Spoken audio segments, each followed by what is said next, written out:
तक थी, क्योंकि ये बच्चा 1950 में योजना आयोग का गठन हुआ था। उसके बाद 51 से लेकर 56 तक आपका पहली पंचवर्षीय योजना चली थी। आधार क्या था, या फिर आप कह सकते हो कि डिपेंड किस पे थी, तो कृषि पर आपका यहाँ पर पूरा फोकस था, जिसमें हमने अच्छी 3.6% की यहाँ पर वृद्धि दर हासिल की थी। हमारी 2.6 ही हमने लक्षित रखी थी। उसके अलावा हेरोल्ड डोमर मॉडल जो है इस पर ये आधारित थी।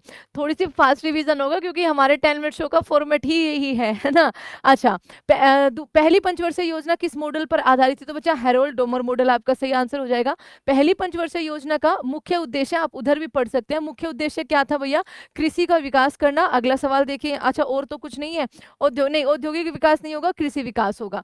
किस पंचवर्षीय योजना के अंतर्गत 5 भारतीय प्रौद्योगिकी प्रस्थान जो है प्रस्तापित किए गए थे, तो पहली के लास्ट वाले यानी कि 1956 वाले ईयर में आपके यहाँ पर किए गए थे। दूसरी पंचवर्षीय योजना की अवधि आपका बच्चा अब 56 से लेकर 61 हो जाएगी। आगे देखिए अगला सवाल, दूसरी पंचवर्षीय योजना किस, एक्चुअली इस फॉर्मेट में मैं पढ़ाती नहीं हूं ना तो अजीब सा लग रहा है। दूसरी पंचवर्षीय योजना किस मॉडल पर आधारित थी, तो पीसी महालनोबिस के मॉडल पर वो आधारित थी।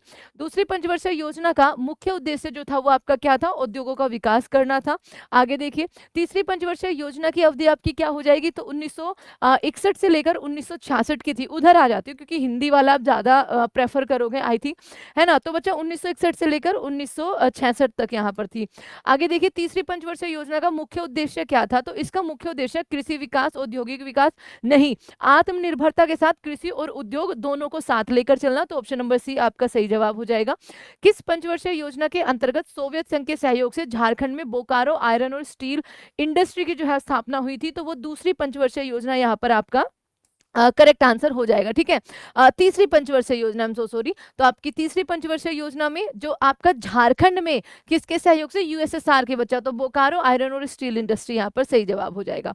आगे देखिए, किस पंचवर्षीय योजना के अंतर्गत हरित क्रांति शुरू करी गई थी, तो तीसरी पंचवर्षीय ही योजना थी जिसमें हरित क्रांति शुरू कर दी गई थी, बट वो पंचवर्षीय योजना फेल्ड थी बच्चा, इसलिए उसको ज्यादा इम्पैक्टफुल चौथी पंचवर्षीय योजना में यहाँ पर आपका लाया गया था। ठीक है, आगे देखिए, विच 5 ईयर प्लान किस पंचवर्षीय योजना को सबसे असफल माना जाता है, तो वो थर्ड ही होती है, क्योंकि इसमें बच्चा कई सारे फैक्टर यहाँ पर सामने आते हैं कि हमारा इंडो पाकिस्तान का वॉर होता है, इंडो चाइना वॉर होता है, और प्लस सूखा जो आपका आता है उसकी वजह से। आगे देखिए, किस योजना की विफलता के बाद सरकार ने योजना अवकाश लिया था, तो योजना अवकाश पहला आपका कब आया था बच्चा, 1966 से 69 के बीच में आपका रहा था। ठीक है, तो यही वो आपका योजना अवकाश होता है। तो 67 की घोषणा करनी पड़ी थी, तो ये तीसरी पंचवर्षीय योजना के बाद था। फिर चौथी पंचवर्षीय योजना कब आती है, 70 में आती है, 69 में आती है, 69 से 74 तक वो आपकी रहती है।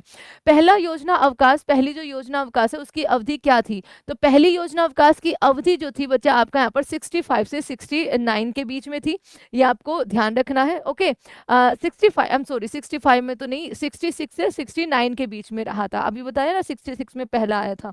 आगे देखिए, तीसरी पंचवर्षीय योजना के विफल होने के बाद कितने वर्षों की अवधि के लिए वार्षिक योजनाएं चलाई गई थी, तो बच्चा 3 साल के लिए, कितने साल के लिए, 3 साल के लिए आपका यहाँ पर सही जवाब हो जाएगा। आगे देखिए, चौथी पंचवर्षीय योजना की अवधि आपकी क्या हो जाएगी, चौथी पंचवर्षीय योजना 1969 से लेकर 74 तक आपकी हो जाएगी। आगे, चौथी पंचवर्षीय योजना का मुख्य उद्देश्य क्या था बच्चा, तो इसका मुख्य उद्देश्य हो जाएगा आपका स्थिरता के साथ, स्टेबिलिटी के साथ आत्मनिर्भरता, कृषि और सिंचाई पर आपका यहाँ पर महत्व देना। ठीक है, इसको महत्व देना। किस पंचवर्षीय योजना में भारत की कृषि वृद्धि दर जो है वो सबसे ज्यादा रही थी, किस पंचवर्षीय योजना में कृषि वृद्धि दर सबसे ज्यादा रही थी, तो बच्चे चौथी ही पंचवर्षीय योजना थी, क्योंकि इसमें हरित क्रांति ने ना बहुत बड़े लेवल पर आपका यहाँ पर भारत को बूम किया था। ठीक है, आगे देखिए, किस पंचवर्षीय योजना में 14 बैंकों का 1969 में विलय हो गया था, राष्ट्रीयकरण हो गया था, तो ये 4th 5 ईयर प्लान था। उसके बाद 1980 में भी होता है बच्चा, उसके बाद 1980 में भी होता है 6 का।